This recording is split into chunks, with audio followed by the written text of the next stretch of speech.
This is CGTN, China Global Television Network.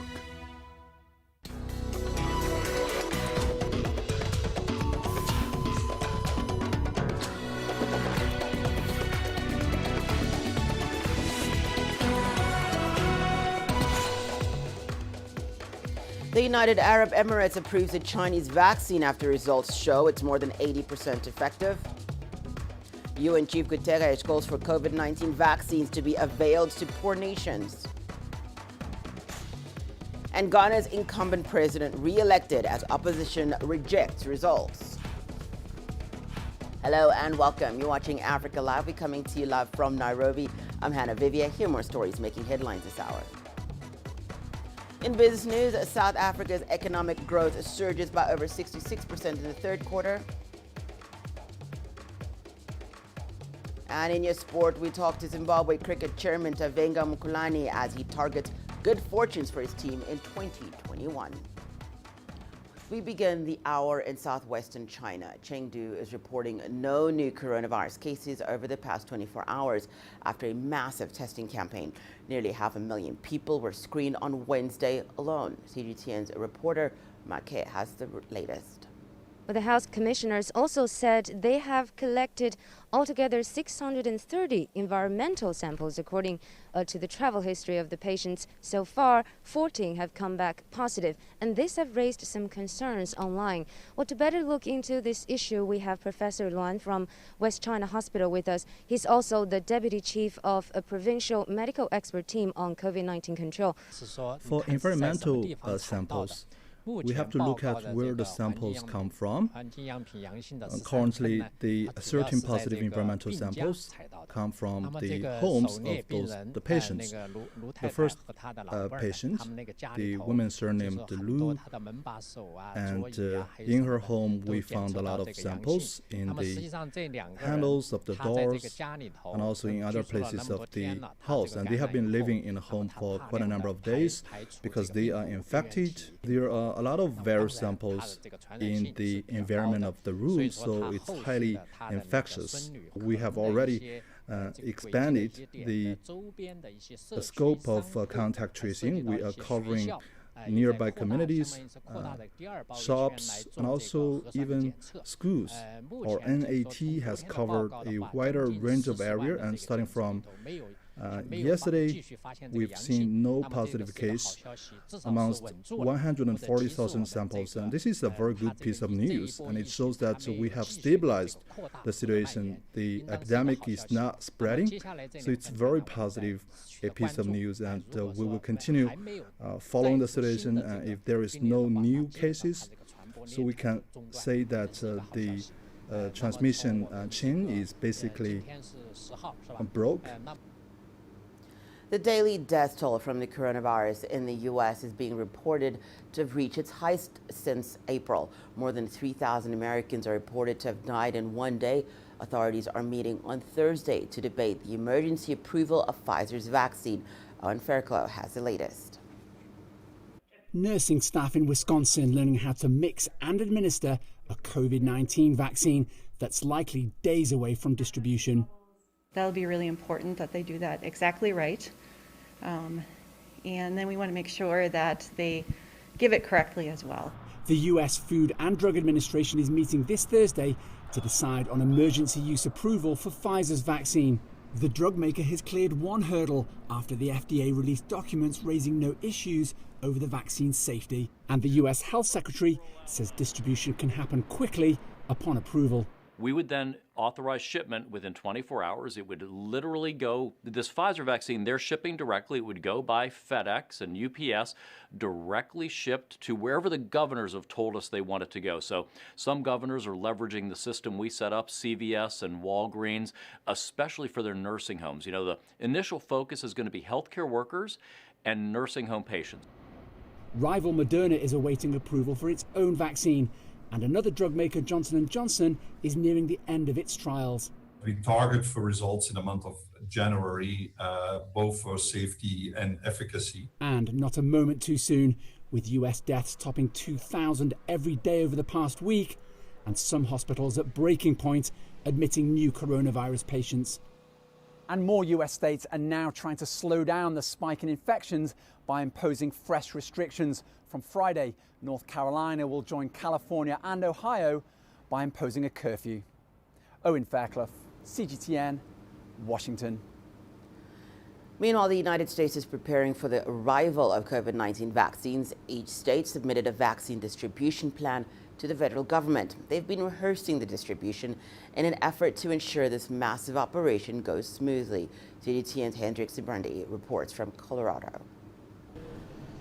For a country in the midst of a brutal surge of COVID-19 cases, a vaccine cannot come soon enough. Help is in fact on the way.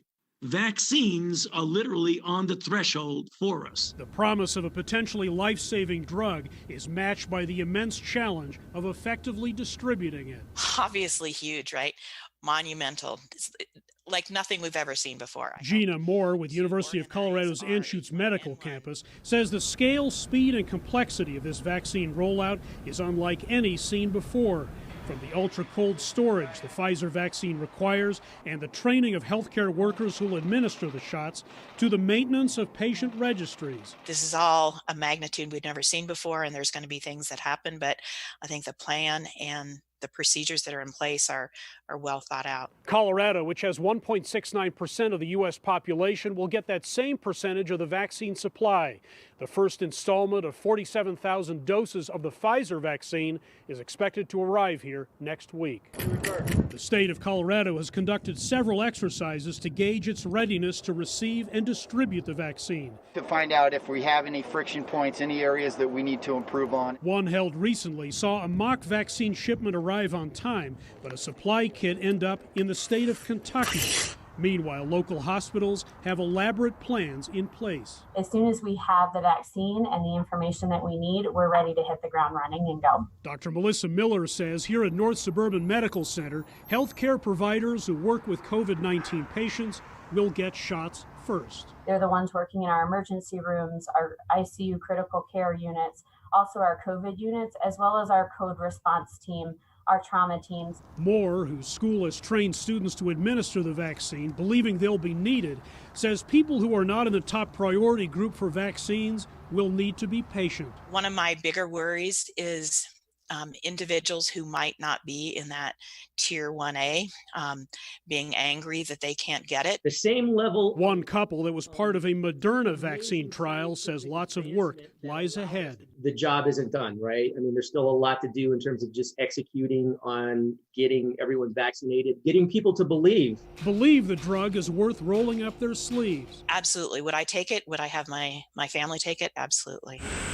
The first planes carrying the vaccine have arrived in the U.S. The controlled chaos, as Moore calls the process, is about to begin. Hendrik Sibrandi, CGTN, Englewood, Colorado.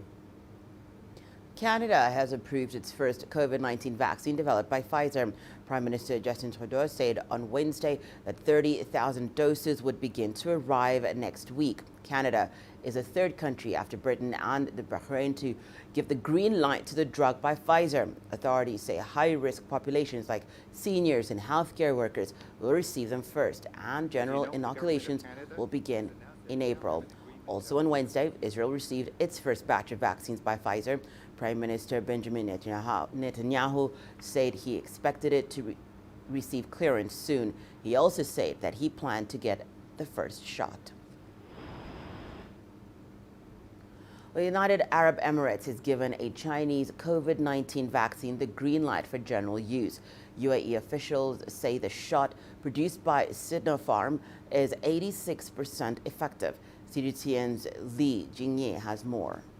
The UAE's Ministry of Health and Prevention says a vaccine developed by China's Sinopharm shows no serious safety concerns in an analysis of its Phase 3 clinical trials.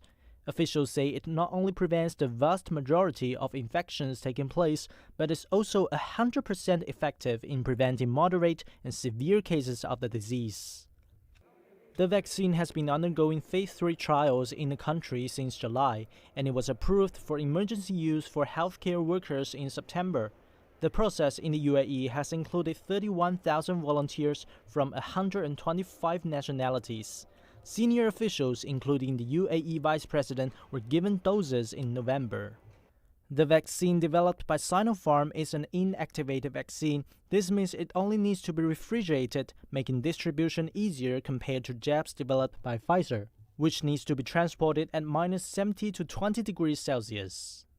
To ensure the vaccine is delivered safely and efficiently, the Chinese company has launched drills and exercises of cold chain logistics to transport the jab. The exercise also covers emergency rescue plans. More than 40 companies have taken part across China. Li Jingyi, CGTN. Meanwhile, UN Secretary General Antonio Guterres is calling for coronavirus vaccines to be availed to poor nations, especially those in Africa. According to him, the rollout of the vaccine should be good news to the world. It has hardly been a month since the announcement of major breakthroughs in the search of COVID-19 vaccines from the United States, Britain, and even Russia. The news of the efficacy of their respective vaccines have been encouraging. But amid this excitement, rich nations have been stockpiling the vaccines for their citizens, leaving the poor nations to watch from a distance. UN Secretary General now says leaving out these poor countries could be a weak link in the fight against the COVID-19 pandemic. But I reiterate my call for a COVID-19 vaccine to be a global public good, available to everyone, everywhere, and particularly available in Africa. Most African countries lack the financing to adequately respond to the crisis, due in part to declining demand and prices of their commodity exports. Addressing the press at the United Nations headquarters in New York City, Guterres said the vaccines are good news, not just for the respective nations and pharmaceutical firms, but also for the entire world. He also called for those with access to the vaccines to be inoculated. I encourage everybody that has access to the vaccine to be vaccinated, because it is a service not only that we provide to ourselves. Each one of us being vaccinated provides a service to the whole community, because we are no longer spreading. There is no risk of spreading the disease. So vaccination is, for me, a moral obligation in relation to all of us. The World Health Organization launched the COVAX initiative in April. It was meant to allow nations access COVID-19 treatment tools. The only way to guarantee to the African continent the vaccines that the African continent needs, and we all need, because if Africa is not properly supported, we will not be able to fight the pandemic anywhere effectively. The only way is, of course, to make sure that the COVAX initiative that has gathered a large number of countries, but all the specialized institutions, from the World Health Organization to Gavi to CEPI and to all the others, to make sure that the COVAX is financed. Poor health and infrastructural systems have been cited as some of the few issues that could make it hard to store and distribute the drugs effectively on the African continent. Enoch Sikoli, CGTN. With the United Kingdom already administering COVID-19 vaccines to its citizens and other Western countries expected to start their program soon, there are fears that some African countries will be left behind. African citizens have been expressing their feelings about this. So I think it's the government. Maybe the government is too corrupt, or the money or whatever, you know, but we do need that vaccine here in South Africa. I don't know, they must go to other places and look for that medicine that can help people, you see my plan, because they are suffering. Even us in South Africa, you can look of us, we are suffering because of corona. That's why always we are wearing the mask. I'm becoming anxious when other countries are starting to mention, you know, the steps that they've taken. But I want to believe that the president has already pronounced, and the president will ensure that the people who needs to run with it, like the SAPRA and all the approvals, needs to kick in if they're not already in place. Meanwhile, the United Nations says the coronavirus pandemic in Central Africa is under control. The UN attributes the success to early measures imposed at the onset of the pandemic. CGTN's Wanja Mugai reports. The pandemic seems generally under... The UN Secretary General's representative in Central Africa, Francois Lonseni Fall, addressed the Security Council on Wednesday. In his address from the United Nations headquarters in New York, he said the COVID-19 pandemic in the region is now under control. The pandemic seems generally under control in the sub-region, with only 13,470 active cases as of 7 December, for a total of 88,422 cases and 1,614 deaths officially reported since the beginning of the pandemic. FAL congratulated the government for the efforts put in place to contain the virus. The trends across Central Africa clearly indicate that the early measures enforced by the government of the sub-region to contain and reduce the propagation of the pandemic have proven effective.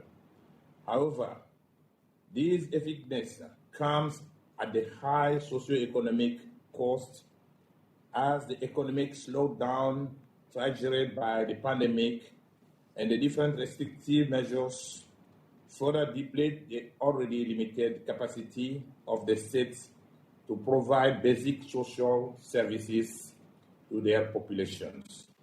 The Central African countries include Cameroon, Central African Republic, Chad, Congo, Democratic Republic of Congo, Equatorial Guinea, and Gabon.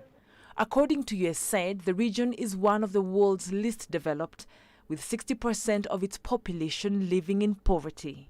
I would like to encourage bilateral and multilateral partners to avail their support to all countries in the sub-region to help them continue to fight the pandemic and address its economic, socio-political, and security impact.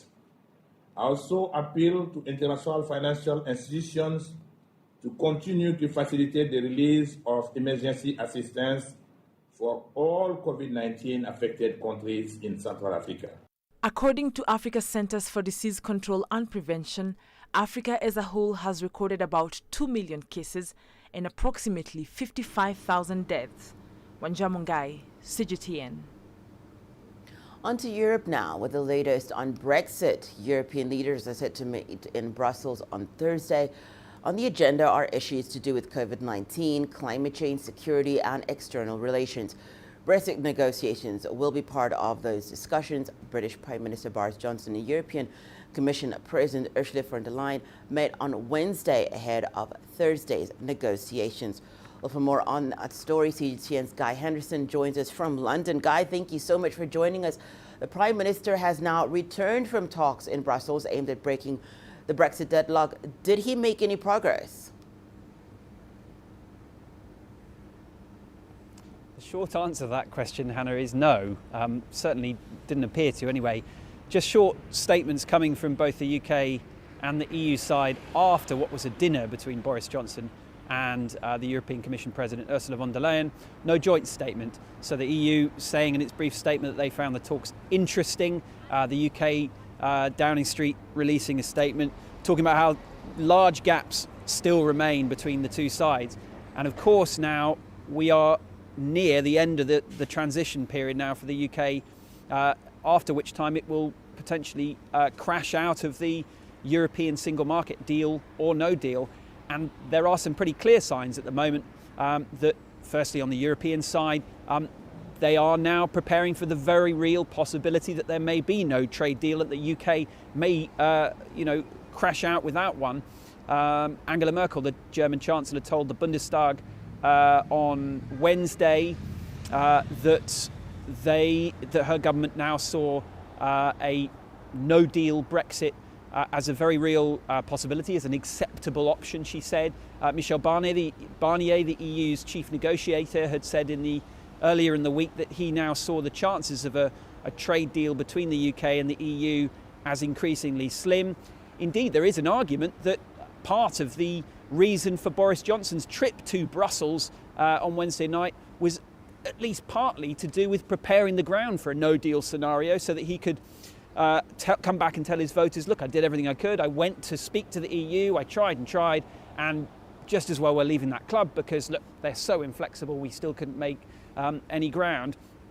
Worth bearing in mind, of course, that Boris Johnson does have a bit of a track record, like him or not, of managing to make progress when perhaps many of his critics thought that wouldn't be possible. That happened to some extent with the first part of this year's worth of negotiations now with the withdrawal agreement, saying that this was a very different set of discussions because last time he was able to talk to quite influential heads of state like German Chancellor Angela Merkel. This time he was talking to Ursula von der Leyen, who in her own way is actually a messenger representing the interests of the 27 members and may not have had that much leeway and room for manoeuvre. So those heads of state will head into this European Union summit on Thursday afternoon. Britain, of course, will not be part of that as it's left the EU now. And of course, Brexit will be looming over those talks, larger than any of those leaders might have liked at this stage with the clock ticking down. But important to note, it's not actually part of the official agenda. Guy, there are a number of issues that they're still stuck on, and you mentioned those large gaps that were reported on. Can you just give us some of the ones that are top of the agenda or top of the list that seem to be probably insurmountable, or that they would have to look at those issues for them to be able to strike a deal? Yeah, I mean, it's one really fundamental issue, which has been the main sticking point all the way back since the referendum and its aftermath, which is this debate around this, what's known as the level playing field, where essentially the UK is saying we would like to trade as freely as possible with the European Union's large single market.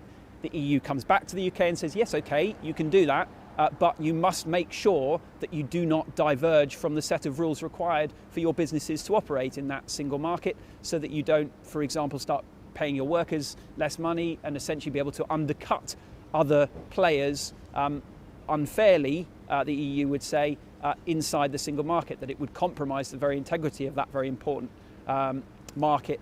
The UK then comes back and says, well, there's no way we're going to promise to align with your rules. That's exactly the reason we're leaving the European Union in the first place. To take back control is the sort of mantra you hear from the British government. No progress on that, and that throughout has really been seen as the main sticking point. Two other issues as well. Firstly, how do you enforce any infringements of a trade deal? The EU is saying we want the European Courts of Justice to oversee any dispute process. The UK again saying, look, we're taking back control. That's the whole point. We don't see the ECJ as being able to have jurisdiction over those disputes, again going right to the heart of the issue. Third issue is over fishing. The EU still wants to be able to fish in UK waters, and again Britain is saying we want to take back control of our waters and have control over our own quotas and give priority to British fishing boats in those waters. So those are the main sticking points. Clock ticking down now, and seemingly very little progress at this stage. Thank you so much for all of that. Guy Henderson joining us live from London. Let's now take a look at what's coming up after the break. Nigeria's President Buhari to address a National Assembly on Thursday to focus on the security situation across the country. And Egypt reports poverty rate drop for the first time in 20 years.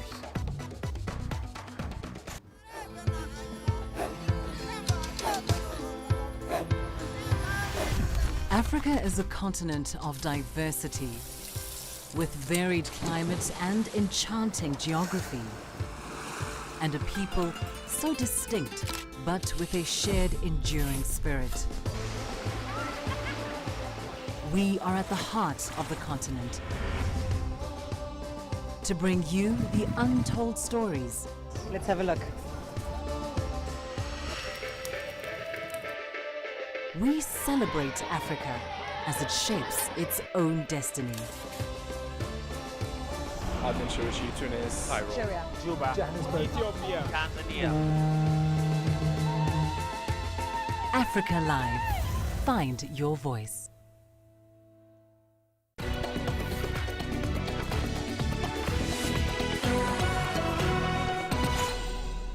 Welcome back. You're watching News Making Headlines right here on Africa Live. Let's now head over to Nigeria, where President Muhammadu Buhari is expected to address a joint parliamentary session later on Thursday. This comes just days after he was summoned by the House of Representatives over the worsening security situation in Nigeria. His address is expected to primarily address the concerns regarding security. The most recent incident involved the killing of farmers in Borno State by suspected Boko Haram militants earlier on this month. 43 farmers were killed while harvesting crops in the Jera local government area. Dozens others are still missing. Well, let's get more on this now from CGTN's Phil Haza, who is standing by for us in Abuja. Phil, thank you so much for joining us. It's widely expected, Phil, that President Buhari's speech will address the enormous security concerns. Speak to us more about that and what other issues you're hearing he might also highlight in his speech.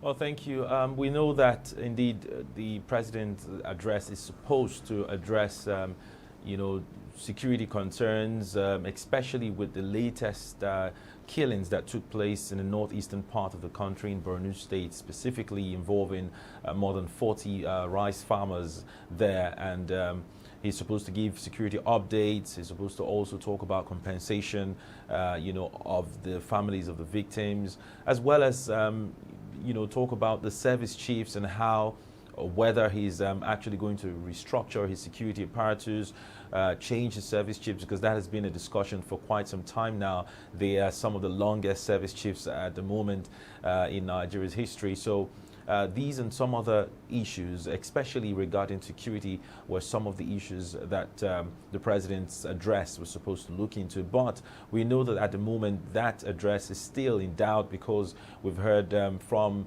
the governors of the ruling party saying that they do not want the president to show up to address the lawmakers in the National Assembly, and they think they have they say they have an intelligence report, the fact that the opposition party, the lawmakers, will want to embarrass the president or insult him. And so we're not clear. We're still monitoring to see if that address will hold, but we know that it is supposed to be targeted at insecurity challenges in the country. It's very rare since Nigeria regained the democracy for any president to actually respect or honor an invitation from the National Assembly as this. Phil, the security situation across the country is worrying, and even just that word worrying is a bit of an understatement. But why has the government strategy to curb insecurity not worked, and how is it dealing with the situation?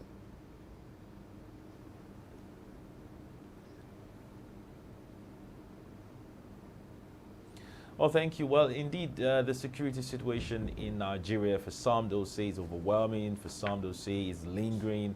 And indeed, I think the safest word to use is lingering, because when you look at the fact that insurgency has been tackled for more than 10 years, more than a decade, and yet we're still seeing pockets of violence. And in fact, one of the greatest violence in the last 2 years occurred just a few weeks ago in Borno State. So, and you also see on the part of the government saying that they're doing their best to tackle this.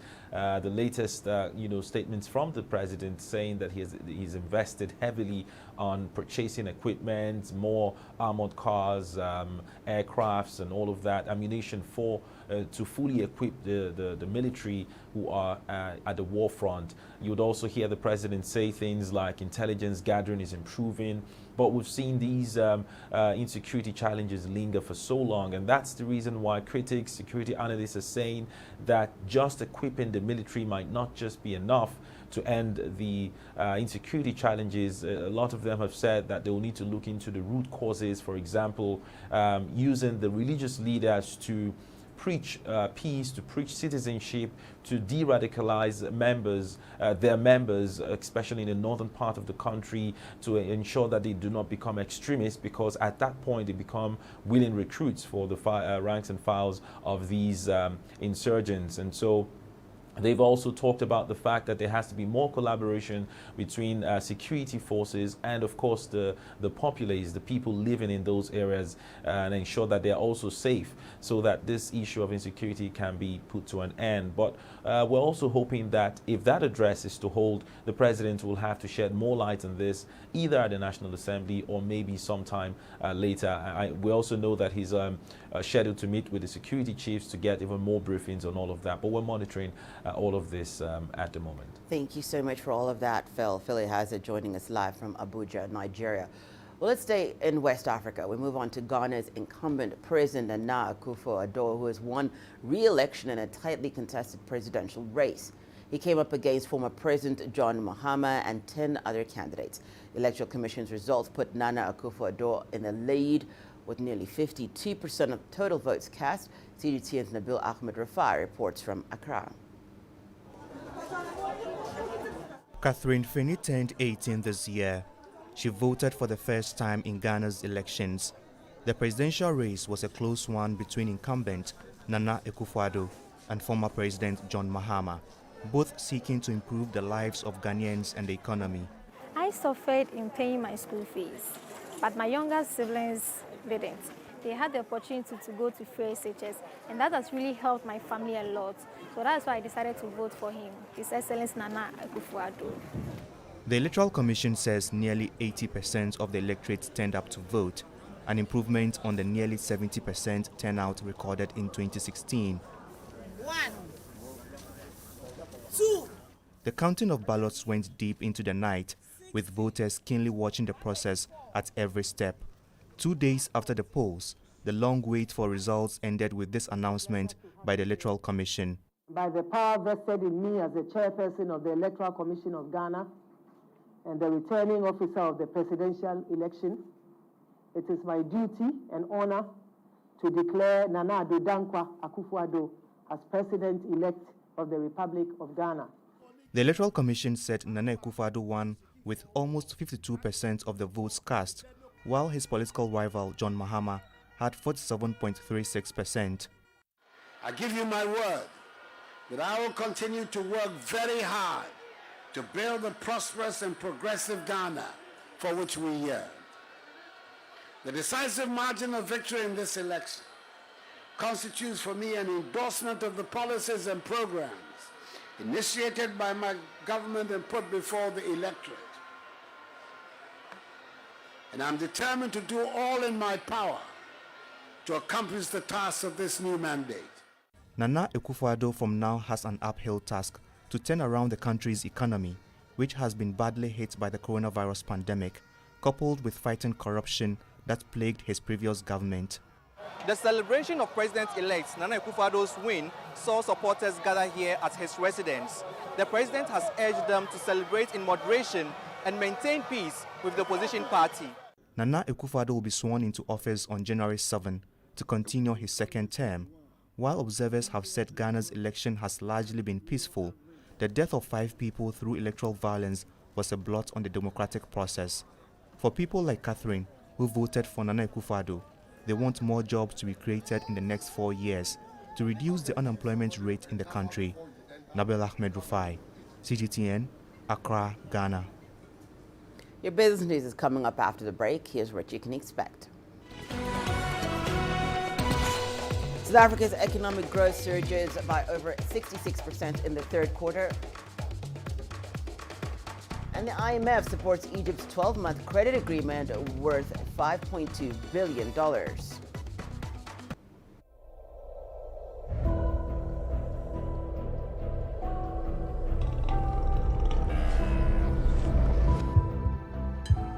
This has taken me completely out of my depth, but at the same time it's exciting. It's new, it's different, it's a challenge. It's really exciting.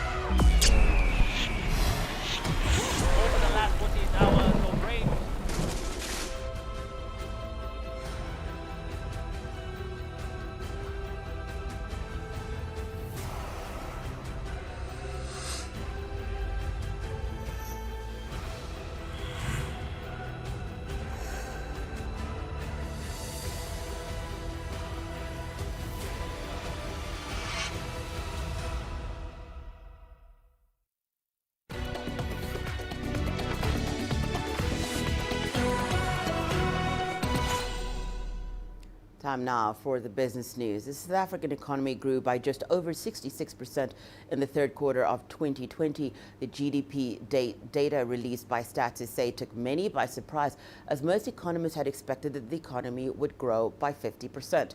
The sharp rebound is good news, but it's important to also note that it came off a very low base. CGTN's Dimitra Naidoo reports from Johannesburg. The latest growth figures suggest South Africa is back in business. Gross domestic product increased 13.5% quarter on quarter, with every sector showing growth.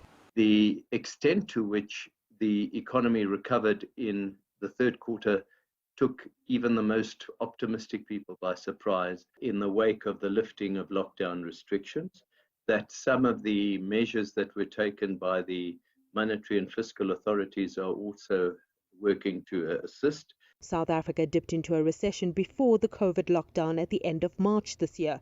Almost all economic activity shut down, contributing to a 51% decline in growth in the second quarter. With all sectors open again, the economy looks set for a strong rebound. The fact that we went up 13%, we've recovered almost completely from the second quarter, where we had that massive fall in GDP as a result of the lockdown. There was a lot of pent-up demand in the second quarter, and that, when the restrictions started easing, you would have found that demand find its way into the GDP numbers in the third quarter. Mining was the star performer, up a massive 288%. The entire manufacturing industry also bounced back over 210%. Especially good news for jobs, as these two sectors are the largest employers in the country. All sectors were in the positive, led by mining on the precious metal side. Very important for the country. I think the weaker currency at that time helped a lot. But at the same time, manufacturing was also up. There was an improvement on the retail side, a milder improvement. Across the board, exports of goods and services increased by 201%, largely influenced by an increase in trade of vehicles and other transport equipment. Whilst this is a strong rebound, it does come off an extremely low base. You've got to bear in mind that many of these sectors had seen a contraction in their GDP growth in the second quarter of anywhere between 60 and 80% as well. So you had this huge reversal as in a response to a gradual opening up of the South African economy and a loosening of the lockdown restrictions that we had previously. South Africa will need to work a lot harder, and government will have to address the structural challenges in order to keep up this momentum. Dimitra Naidoo, CGTN, Johannesburg, South Africa. The International Monetary Fund has reached an agreement with Egypt on the first review of the performance of the country's economic reform program.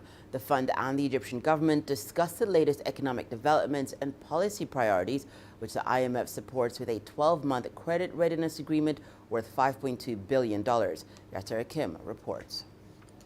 The IMF review delegation to Egypt has described the government's economic policies as a success in withstanding the effects of the coronavirus and avoiding a major recession. The recommendations by the Bretton Woods delegation have opened the door for releasing $1.6 billion of a $5.2 billion one-year loan. But where will the government spend this amount? The money will be spent on essential needs. For example, importing food and medicine. There are also big investments, whether in infrastructure, industrial, manufacturing or real estate. A lot of these investments are in hard currency and create jobs, which gives a boost to the economy and push economic growth up, unlike many countries which are witnessing a contraction. The North African country is one of a few states worldwide to post positive growth rates, lower unemployment rates, and an 8% drop in inflation amidst the pandemic. However, Cairo had to reach out to international institutions, donor countries, and borrowing mechanisms such as bonds and treasuries to fund its stimulus package. Foreign debt stands at 33.5% of GDP.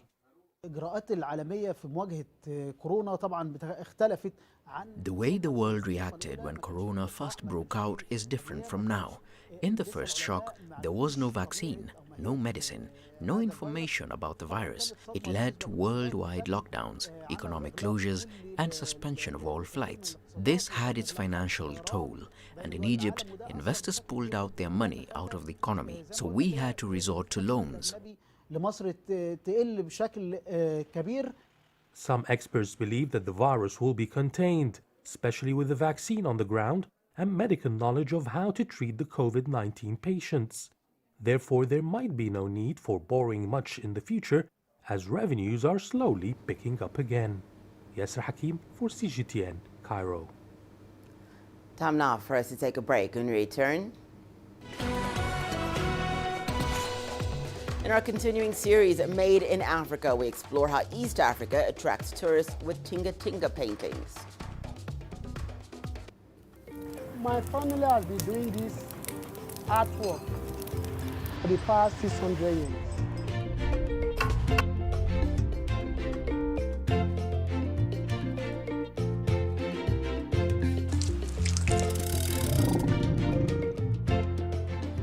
My dream is to be the leading player in Africa in the spice sector.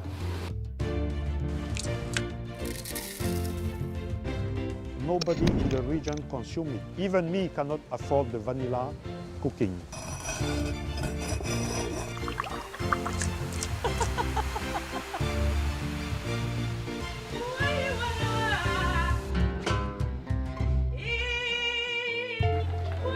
What we've created here is the elegance, the color, the celebration of life.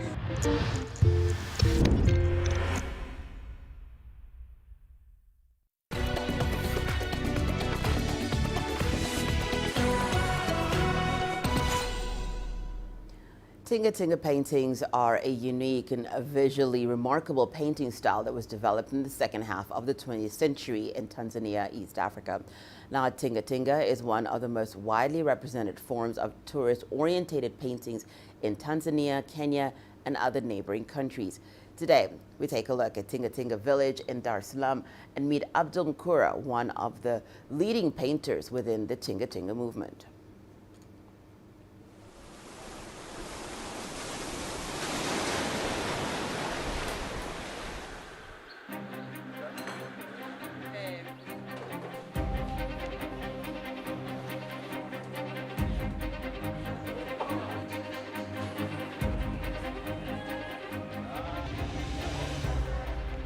Jina langu Abdu Amonde Mkura.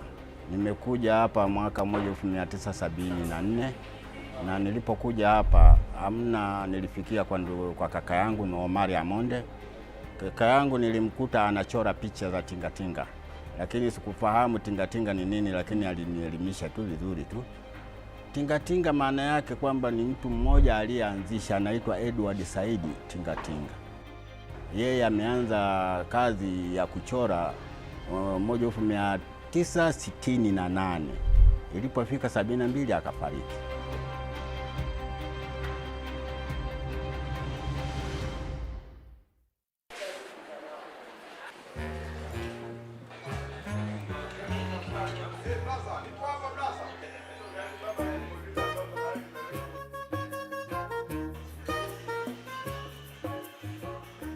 Sisi hapa ni mshirika Tinga Tinga Society Cooperative. Tumeanzisha na 90 mpaka leo tunakubalika na serikali. Na katika memba wa Tinga Tinga tuko 52.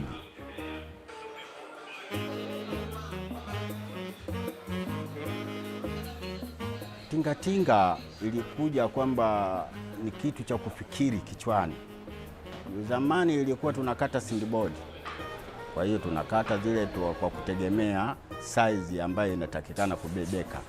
Baadaye tena mfumo wa kuchukua wateja wetu wanaziona mzito, ndio tukabadilisha mfumo wa plough ili kwa vile mzito kwa kubeba, ndio tukachukua sasa kuwa tunawamba kwenye frame nguo ambaye material yetu sasa tumebadilisha, ndio haya mnayoyaona madukani sasa hivi.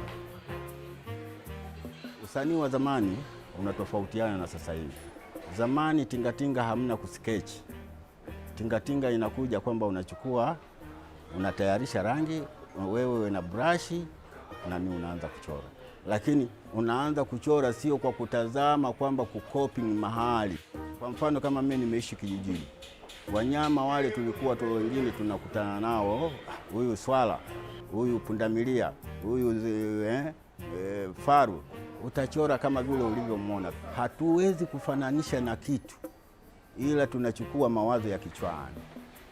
Kwa hiyo mfumo huu umebadilika mara 2 au mara 3, kwa sababu mpaka sasa hivi kwenye tray tunaweza kuchora, kwenye sinia ambaye hii aluminium tunaweza kuchora, kwenye t-shirt tunaweza kuchora.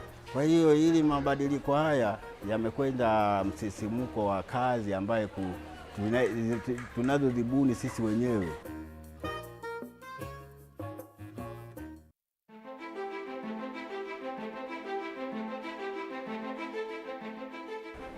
Mimi ninapenda kuchora michoro mingi sana, lakini michoro niliyokupendelea sana na hasa kuwa na moyo wangu kupenda sana, mchoro wa tembo. Tembo nimechora miaka 20 zilizopita. Nilikuwa na mawazo ya kufikiria hali ya tembo alivyo. Kwanza, tembo ni mkubwa kuliko wanyama wote. Alafu tembo ana nguvu kuliko wanyama wote. Niliwaza kwamba nikiweka tembo niweke mpako mweusi. Lakini kwa nini ninaweka mpako mweusi? Huu mpako mweusi sawa na giza, wakati hamna mbalamwezi, hamna nyota kali, giza nene. Sasa na hii nyeusi na tembo, yeye ni anatembea usiku. Kwa hiyo sasa nilifananisha kwamba wale wakubwa hawaoni usiku, hawaoni mchana. Sasa sawa na inti anaikanyaga tu, bwana wewe twende. Hizi kazi sisi tunabadilisha kila awamu. Sasa vijana wa sasa hivi kwanza wameenda shule, wanataka kwenda na maisha ya sasa hivi. Sasa lazima wachanganye zamani mpaka sasa hivi, na ndio maana tunaona picha zimebadilika. Tingatinga imesifika kwa maadili ya uchoraji wenyewe, umekuwa kama katuni inaelimisha kama shule. Wengi wametengeneza vitabu, wengi wamefundishia watoto. Kwa hiyo ni moja la somo tingatinga, inaelimisha. Mpango wangu wa kwenda mbele kwamba picha mimi huwa natumia baada ya miaka 3, ninafikiri kuchora kitu kingine kipya. Na muundo niliyechora hivi sasa hivi, ninatarajia kuchora picha ingine mpya. Jina la hiyo picha inaitwa Zamani Mpaka Siku Hizi. Na matarajio yangu hiyo picha itakuwa zaidi ya picha zingine zozote zile nilizoanza kuzichora kwa wakati.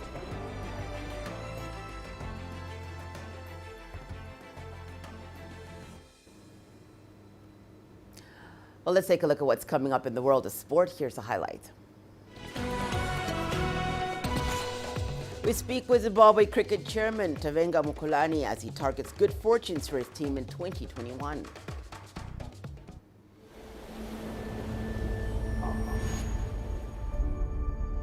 How would you create your legend? On the fields, on the tracks, in the arenas of Africa. Were you born to be a player? Could this moment be yours?